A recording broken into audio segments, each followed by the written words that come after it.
Fenrir the Wolf.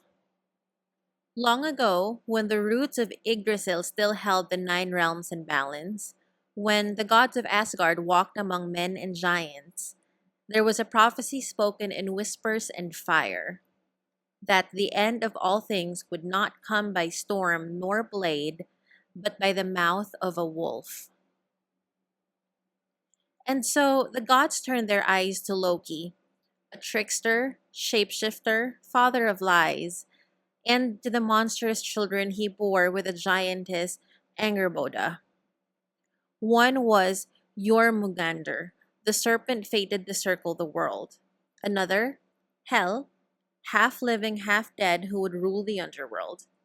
And the last was a wolf, great and dark and wild-eyed. His name was Fenrir. From the moment he opened his jaws, the gods felt fear. He grew faster than any beast, stronger than any giant. His paws shook the mountains, his breath scorched the sky, and still he was only a pup. But the gods, wary and watchful, brought him to Asgard all the same. They told themselves it was mercy. They told themselves they could contain him. And for a time, Fenrir ran among them, not as a monster, but as a cub. He played beside Thor's goats and gnawed at shields. He listened when Tyr, the god of honor, taught him the names of the stars. But the wolf kept growing, and the gods kept fearing. So they made a plan. First, they forged a chain, thick and iron, the strength of 10 smiths. They named it Leungr. They called Fenrir and said, "Let us test your strength, young one. Break this chain if you can." The wolf, proud and eager, allowed them to bind him. He strained, pulled, and with a snarl, shattered the chain like straw. Then they made another, twice as strong, called it Dromi. Again, Fenrir let them try, and again he broke free. The gods began to worry in earnest, so they sent for the dwarves, makers of the impossible, smiths beneath the earth, and asked for a chain no force could break. The dwarves returned not with iron or steel, but with a ribbon, soft as silk, smooth as shadow. They called it Gleipnir.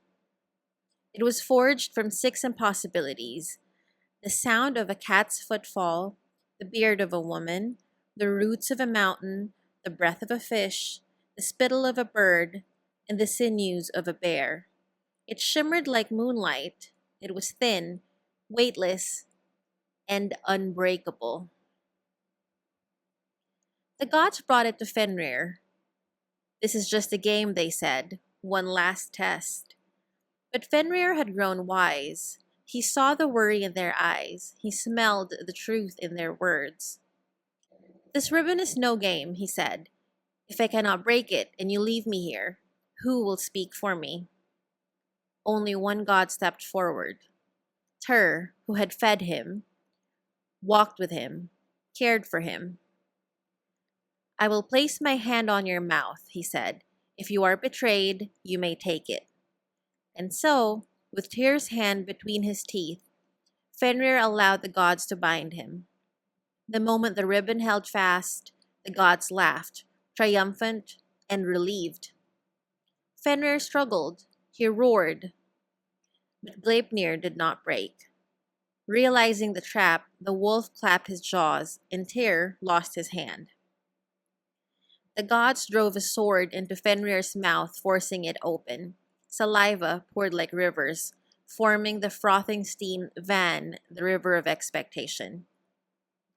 And there, in the chains and silence, the wolf was left, bound on an island far from men.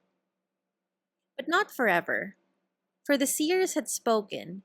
When the final age arrives, Ragnarok, the twilight of the gods, the bonds will break, the sword will fall, and Fenrir will rise, Jaws wide, eyes burning with vengeance and sorrow, he will race across the sky, devour the sun, and meet Odin on the field of fate.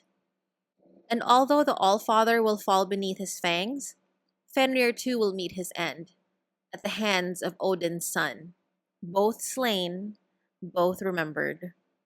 For Fenrir is more than a beast. He is fear unheeded, power misjudged, a child punished not for what he did, but for what he might do. And in the quiet moments between myth and memory, his story asks, who truly is the monster? The wolf that grew too strong, or the gods who feared what they could not control? Enjoyed the story? Tap like, hit subscribe, and join us again for more wonders from the world's oldest tales.